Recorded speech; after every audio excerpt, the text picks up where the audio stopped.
funcionamiento del biodigestor, lo que es la biomasa y la digestión anaeróbica, que es un biodigestor.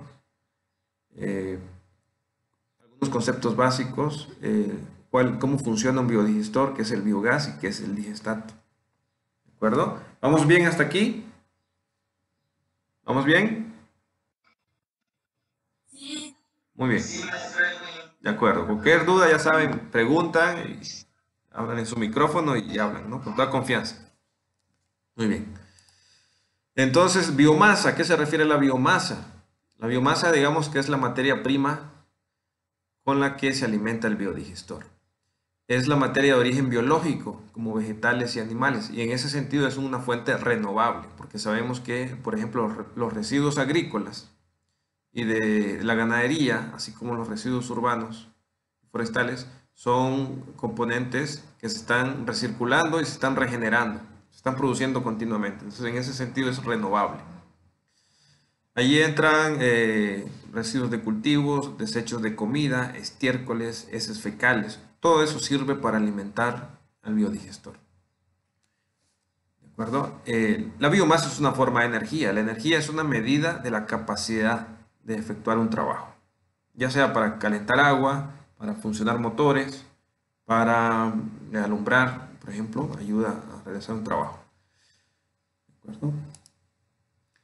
Hay que tener en cuenta también que el uso de los biodigestores se rige por las leyes físicas de la termodinámica, ¿no? La primera y la segunda ley de la termodinámica. La primera es la ley de conservación de la energía, que establece que la energía no se crea ni se destruye, solo se transforma. Por eso nuestro eslogan es transformamos desechos en oportunidades. Entonces, en caso de los desechos del estiércol, lo transformamos en biogás y abono. No es un contaminante, no es un problema, sino lo podemos convertir en una oportunidad, ¿no? Dándole valor. La segunda ley es la ley de la disipación de la energía. Es importante tener en cuenta, sobre todo cuando vamos a considerar la producción de energía eléctrica a partir de biogás, por ejemplo, o la conversión de sustrato a biogás. ¿Qué dice la segunda ley? Que en todos los procesos reales de conversión de la energía siempre debe existir una parte de energía térmica como producto. Es decir, que una parte se pierde, ¿no? Entonces hay una ineficiencia en el proceso, pero es natural. ¿Cómo se puede convertir la energía del biogás en energía? Bueno, en energía química, energía mecánica y térmica. ¿De acuerdo? El otro concepto es la digestión anaeróbica. ¿Qué es la digestión anaeróbica? Es un proceso de descomposición de materia orgánica por medio de la acción de microorganismos en ausencia de oxígeno. Eso se llama anaeróbica, sin aire. Eso significa anaeróbico. ¿De acuerdo? Y consta de 4 fases: hidrólisis, acidogénesis, acetogénesis y metanogénesis, que les voy a describir a continuación. Pero antes, nada más hacer la distinción que en el biodigestor actúan bacterias y arqueas, que son grupos filogenéticos diferentes, distintos. Hay 3 grupos filogenéticos en el árbol de la vida. Tenemos los eucariotas, donde estamos nosotros, ¿no? Como animales, y están las arqueas y luego están las bacterias. Entonces, las bacterias y arqueas trabajan en sinergia en los biodigestores para producir biogás. Ahorita lo vamos a ver. ¿De acuerdo? Los compuestos orgánicos de los residuos, que son proteínas, carbohidratos y lípidos, por ejemplo, en el estiércol del ganado, ¿no? Ahí van esos componentes, que pasaron por el tracto digestivo y no lograron ser totalmente digeridos. Entran al biodigestor y empiezan la fase de hidrólisis mediante la acción de bacterias, ¿no? Bacterias hidrolíticas. Ellas rompen las proteínas en aminoácidos, carbohidratos en azúcares y lípidos en ácidos grasos. Luego estos compuestos pasan a la fase de acidogénesis, otro grupo de bacterias. Estos son ejemplos, ¿no? Hay muchas otras especies, Pseudomonas, Bacillus, por ejemplo. Utilizan lo que se produjo en la fase anterior y sintetizan ácidos grasos volátiles. Y esos son usados en la fase acetogénica por otro grupo de bacterias. Hasta aquí son bacterias, ¿de acuerdo? Pero cuando ya se pasa a la fase final, que es la metanogénesis, allí entran las arqueas, ¿no? Algunas, como ven, tienen nombres parecidos a, como si fueran bacterias, ¿no? Por ejemplo, Metanobacterium, porque en una época se pensó que eran bacterias, pero bueno, a partir de 1970 se hizo un estudio y se logró identificar a nivel del ADN y de estructura ribosomal de que son organismos diferentes, aunque se parecen. Y estas arqueas utilizan el hidrógeno y el CO2, así como el acetato, para sintetizar metano, CH4. El metano es un hidrocarburo natural. Y eso es lo que se quema, ¿no? Eso es lo que produce la energía. Muy bien. ¿Y qué factores afectan ese proceso de la digestión anaeróbica? El pH, es decir, el nivel de acidez, ¿no? Si está muy ácido no va a trabajar muy bien, si está muy alcalino tampoco. La temperatura afecta, la relación carbono-nitrógeno y el inóculo. El inóculo es la semilla, ¿no?, de bacterias y de arqueas que ponemos en el sustrato al momento de arrancar el biodigestor. En el caso del pH, el óptimo, pH óptimo, es decir, el nivel ideal para trabajar el biodigestor es de 7.5. Eso se puede determinar a través de una tira de pH, una tira colorimétrica, o a través de un aparato como el de la imagen. Es un pHímetro, se le llama. Sumerge y se mide, ¿no? ¿Y de qué manera influye el pH? Bueno, que su rango puede, o sea, el óptimo es 7.5, pero pueden trabajar entre 6 y 7.5. Cuando ya bajan de ese punto, o sea, cuando ya baja el nivel de pH, por ejemplo, el 5.3, el porcentaje de metano del biogás, este que está en color ladrillo, color naranja, de metano. Desde aquí ya les voy dando claves de que el biogás es una mezcla de gases. Tiene metano y CO2, ¿de acuerdo? Pero tiene más metano, alrededor del 60% en promedio. Entonces, así se mantiene, ¿no? Y eso es un gas combustible, es una fuente de energía. Cuando el pH baja, digamos, a 5, las arqueas se inhiben. Es decir, las arqueas dejan de trabajar y ya no hay producción de metano. Pero hay más producción de CO2, porque como las arqueas no trabajan, no están metabolizando ese CO2 y se empieza a acumular. Y ya el gas pierde su poder calorífico. Entonces hay que tener cuidado con manejar el pH. ¿De acuerdo? A lo mejor más adelante me van a decir, ok, pero ¿qué determina el nivel de pH? Bueno, el sustrato que estamos usando, si es un sustrato ácido, si es un sustrato rico en azúcares, puede bajar mucho el pH, ¿no? El otro factor que afecta la digestión anaeróbica es la temperatura. A mayor temperatura hay mayor actividad, pero obviamente a ciertos niveles, ¿no? Hay como un grupo de termofílicos, son los psicrofílicos, los mesófilos y los extremófilos. En el nivel mesófilo, digamos entre 30 y 40 grados, está como el ideal.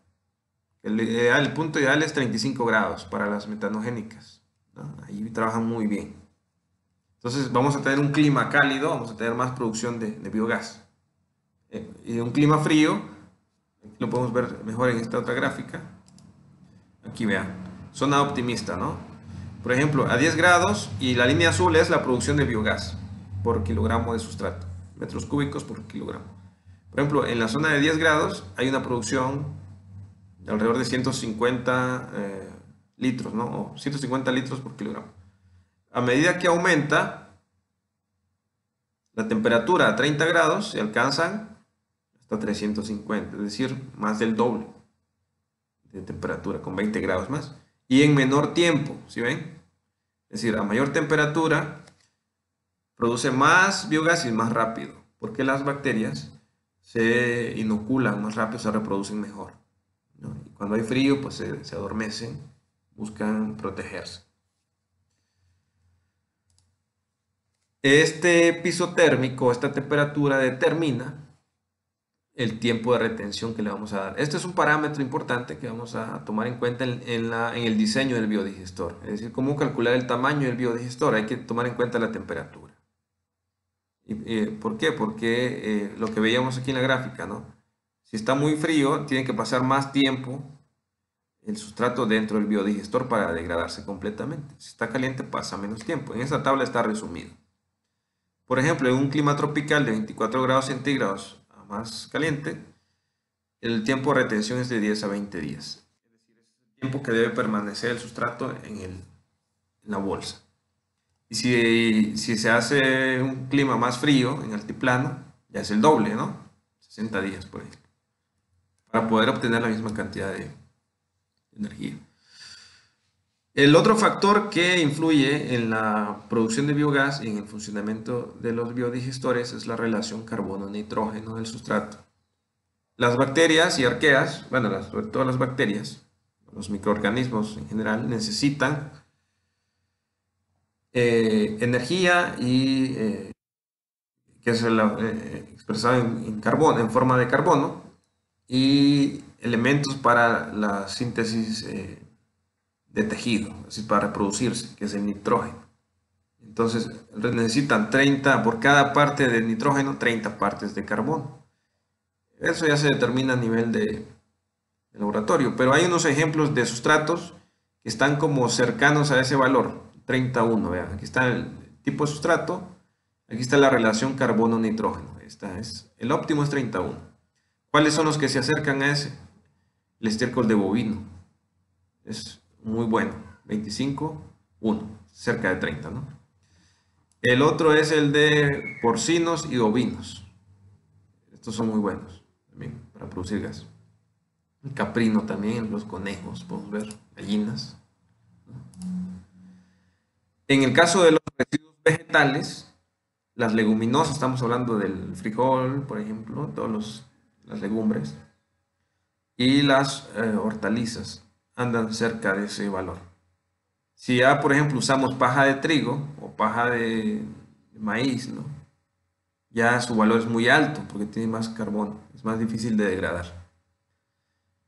Otro ejemplo de un material difícil de degradar es el acerrín, es de madera, obviamente tiene muchísimo carbono, es muy difícil de tratar, obviamente no se usa acerrín para los biodigestores, ¿no? Y el otro factor que influye sobre todo en el arranque del biodigestor es el inóculo, es decir, la presencia de la población microbiana. El inóculo es, digamos, una muestra de bacterias y arqueas que estaban presentes en algún sustrato y que se usa para arrancar. Hay un estudio que publicamos en la revista de la red Biolab que se llama Producción de biogás a partir de la codigestión de estiércol bovino, melaza e inóculo bacteriano. Esta fue mi tesis de ingeniería, publicamos este artículo. Está en línea, lo pueden buscar y descargar. Y bueno, aquí comparamos el uso de melaza. La melaza es un derivado de la industria del azúcar, ¿no? De la caña de azúcar. O sea, es un sustrato rico en azúcares, tiene mucho carbono. Entonces, cuando también aportamos un sustrato rico en azúcares, le damos más energía a las bacterias y arqueas para reproducirse y para producir biogás. Eso ayuda a iniciarlo. Sin embargo, si aumentamos mucho el nivel, puede llegar a afectarlo, ¿no? También lo encontramos en ese estudio. Pero aquí comparamos, por ejemplo, el testigo. El testigo fue estiércol de bovino con agua solamente. Lo metimos en el biodigestor. Y esto es el tiempo de inicio de producción. Empezó a producir a los 13 días en un clima cálido, ¿no? Cuando usamos un inóculo, empezó a producir a los 3 días. Es decir, 10 días antes, cuando usamos inóculo, porque aportamos esa comunidad microbiana. Y también cuando usamos melaza, ¿no? Cuando usamos azúcares, a los 2 días.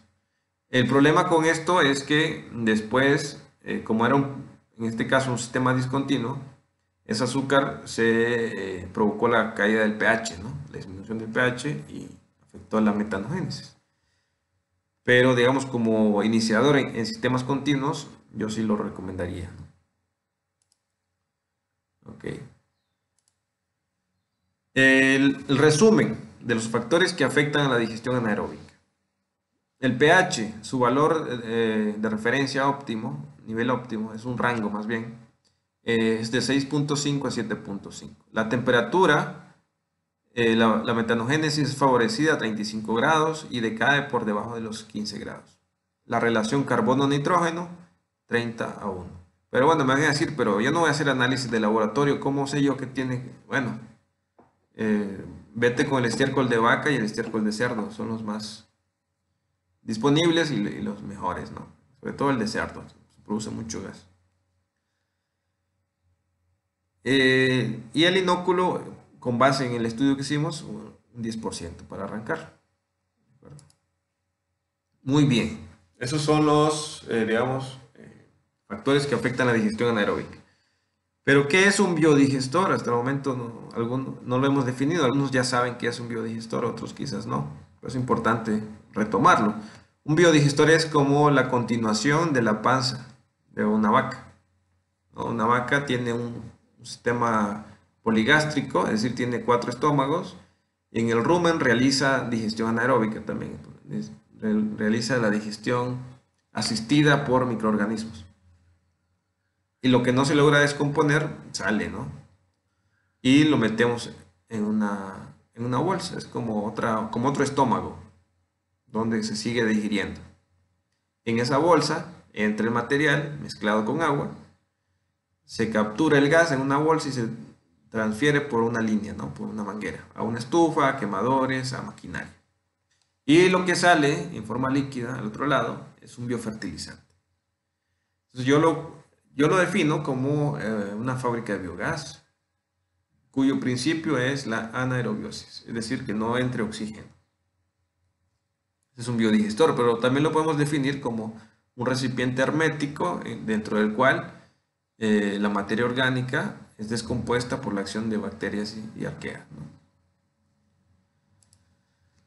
¿Cómo funcionan los biodigestores? Ya decíamos, mediante la digestión anaeróbica en un ambiente hermético, que no entre oxígeno, lo realiza un consorcio microbiano. Y en el caso de los biodigestores de bolsa, con un flujo continuo. ¿A qué se refiere el flujo continuo? Vamos a ver en este pequeño video. Flujo continuo, aquí tenemos como una maqueta de un biodigestor, ¿no? Que hice aquí en laboratorio, para mostrar esta parte. Más adelante hay un video también a escala real de cómo funciona. Entonces es un sistema hidráulico, tiene una entrada y tiene una salida. Cuando metemos una mezcla, esto se hace diario, ya cuando se está operando el biodigestor en la casa, ¿no? Que ya está funcionando. Diario se le mete cierta cantidad de materia orgánica mezclada con agua, que pueda fluir, ¿no? Y por la acción de la presión hidráulica, por la misma gravedad, empuja otra columna de agua al final y así sale. Entonces y ahora lo que sale al final ya está, en teoría, ya está degradado, ¿no? Aquí tenemos en esta otra imagen, digamos, como el esquema de las partes del biodigestor. Hay una caja de entrada o tubo de entrada, que puede estar la caja o no, puede ser nada más el tubo. Está la cámara de biodigestión, es decir, la fase líquida. O sea, todo esto que está aquí es una bolsa, ¿no? Pero tiene una fase líquida y una fase gaseosa donde se acumula el gas que se produce en la fase líquida. En el otro extremo tiene una salida, es un tubo o igual una caja. La parte de arriba de la bolsa tiene una manguera que se conduce a la cocina. Tiene una válvula de paso y tiene una válvula de seguridad. Por si estaban preguntándose, ¿y será que puede explotar el biodigestor? No puede explotar, o sea, no, hay pocas probabilidades de que lo haga porque tiene una válvula de alivio. Cuando aumenta la presión por la producción de gas, sale por esa válvula. Es un tubo abierto dentro de una botella con agua. Más adelante lo vamos a ver. ¿De acuerdo? ¿Sí? Me parece que nos va.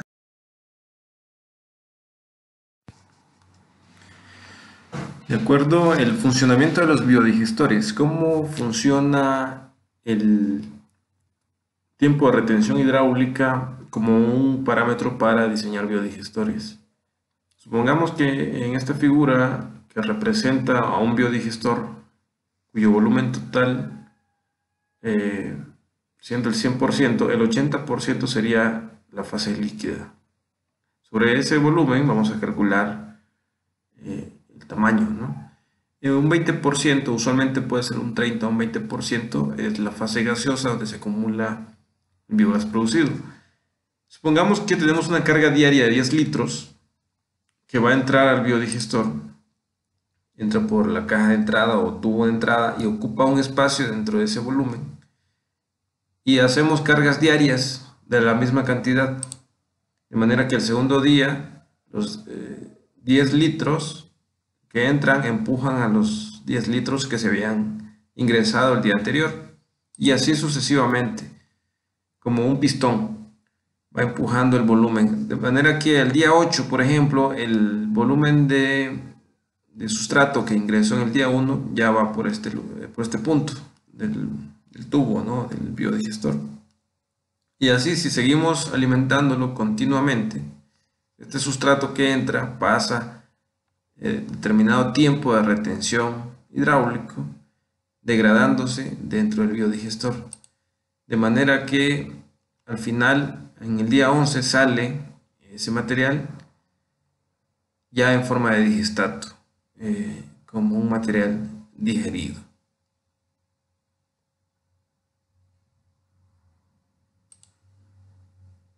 Aquí vemos en este video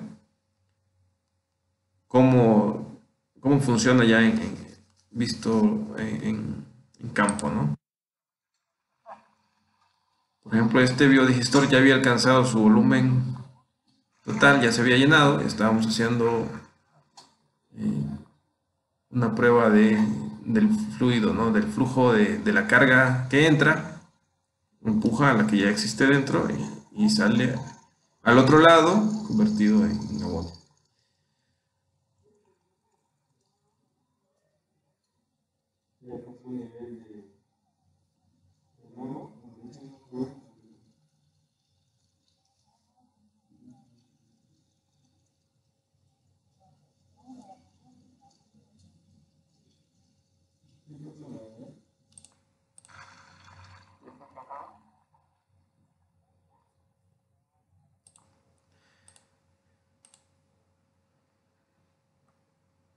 Ok, ahora vamos a ver sobre el biogás y sus usos. ¿Qué es el biogás? ¿Para qué se usa? ¿En qué se puede usar? El biogás es una mezcla de gases compuesta principalmente por metano, dióxido de carbono y otros gases como el ácido sulfhídrico y nitrógeno. Se puede usar principalmente en estufas para cocer alimentos, también en calentadores, en motores de combustión interna y otros equipos que requieran combustibles. Su composición puede estar entre un 55 a un 70% de metano, seguido por el dióxido de carbono entre un 33% y un 45%. A medida que aumenta el contenido de metano, la calidad del biogás es mejor, ¿no? Tiene mejor poder calorífico, puesto que es el metano el que le da esa propiedad. Y en menor proporción, que puede estar entre un 1 y un 3%, otros gases como nitrógeno, hidrógeno y sulfuro de hidrógeno. Su composición, su equivalencia energética con otros combustibles, por ejemplo, un metro cúbico de biogás que tiene un 65% de metano equivale a 0.6 metros cúbicos de gas natural. Y igual equivale a 0.45 kilogramos de gas licuado de petróleo. O un metro cúbico de biogás equivale, por ejemplo, a 0.6 litros de gasolina, ¿no?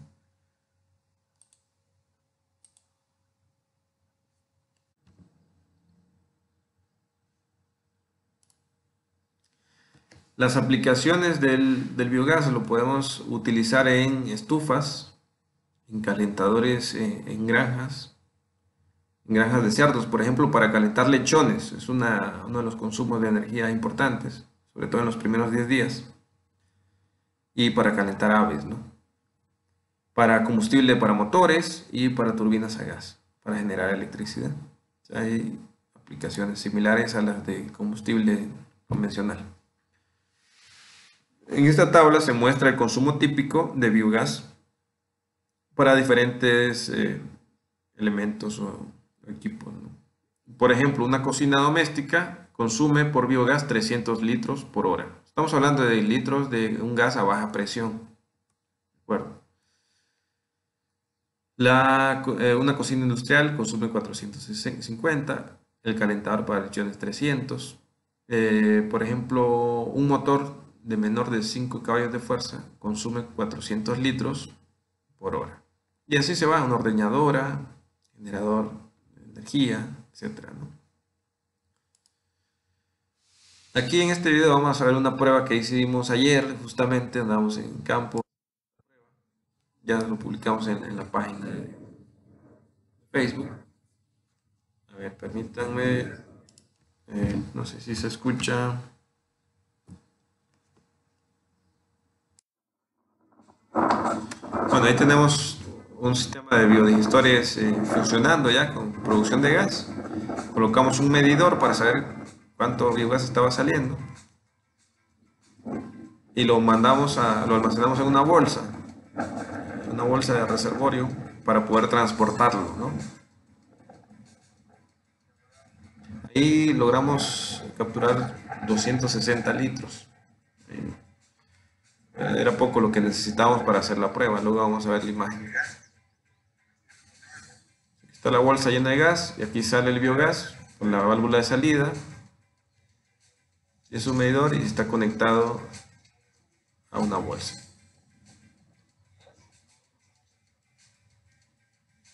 Y esta bolsa la podemos, ya llena, la podemos transportar, digamos. Es muy fácil, muy barata de hacerla. Y podemos conectar un quemador. Es un quemador a biogás. Un quemador como ese consume 300 litros de biogás por hora. Es decir, que esa bolsa bien llena puede durar 3 horas, ¿no?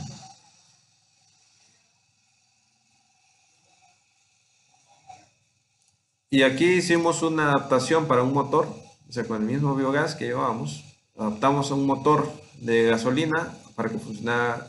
Cerramos la llave de la gasolina.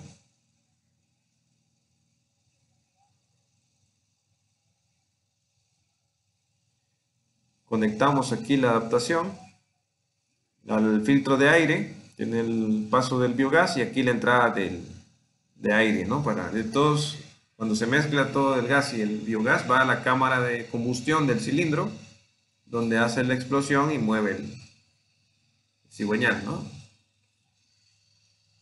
Y de esa manera hace funcionar el biodigestor y podemos reemplazar el 100% de gasolina en motores a gasolina. Justamente ayer hicimos esa prueba. Aquí tenemos otra aplicación ya, digamos, a escala doméstica.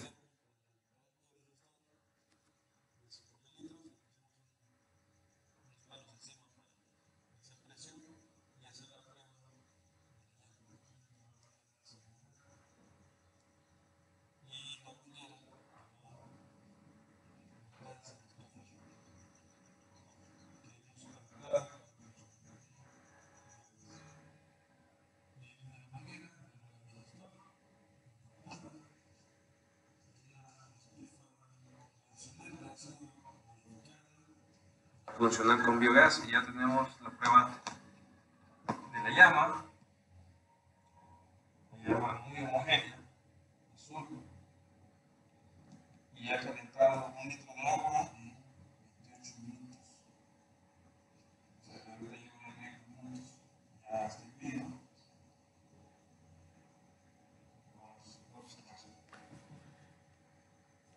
Este biodigestor está instalado aquí en Sachila y ya la familia que tiene ese sistema está usándolo diario y ya ha dejado de consumir leña, ¿no? Ok, esos son, digamos, en cuanto al biogás, los usos que se le dan. Algunos de los usos, hay otros más avanzados, como combustible para coches, por ejemplo. Ya es un proceso industrial más complicado, pero es posible. Otro de los beneficios de los biodigestores es la producción de digestato o biofertilizante. Algunos de los que se inscribieron dijeron que les interesaba mucho esta parte. Bueno, el digestato, bueno, hay un mensaje en el grupo perdón, hay un mensaje en el grupo de WhatsApp, por ejemplo, por favor lo puedes atender, sí. Ok, gracias. El digestato o biofertilizante es el efluente digerido, es decir, ya decíamos, es lo que sale del biodigestor y que ya ha sido degradado, ya se le sacó, me decía el productor ahí de Sachila, ya le sacó el jugo, ¿no? Sí, ya se le sacó la energía en forma de gas, ya salen nada más los nutrientes disueltos. Se puede usar para fertilizar cultivos. En estudios que hicieron, por ejemplo, a nivel de laboratorio, dieron contenido de nitrógeno amoniacal, que es el nitrógeno amoniacal es el que absorben las plantas. El nitrógeno orgánico, este orgánico, es el que está todavía contenido en las proteínas. Ese todavía no puede acceder, no puede estar disponible para las plantas.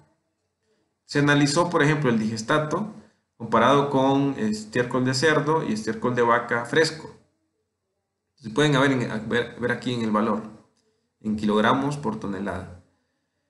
Es mayor o fue mayor cuando el contenido de nitrógeno inorgánico, es decir, disponible para las plantas, cuando se analizó el digestato que cuando se analizó el estiércol fresco.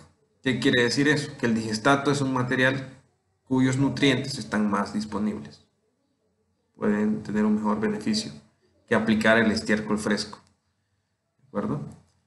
Igual, de una manera inversa con el nitrógeno orgánico. Y en cuanto al carbono, que es un parámetro de referencia de contaminación en las aguas, el carbono fue mayor en los estiércoles frescos. ¿Qué quiere decir eso? Que si ese carbono no se degrada, cuando llegue a un río va a degradarse en el río y va a aumentar la tasa de respiración.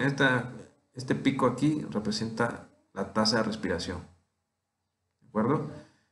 Fue mayor con el estiércol fresco y este fue con el efluente, o sea que demanda menos oxígeno, es menos contaminante cuando ya el agua residual ha sido tratada.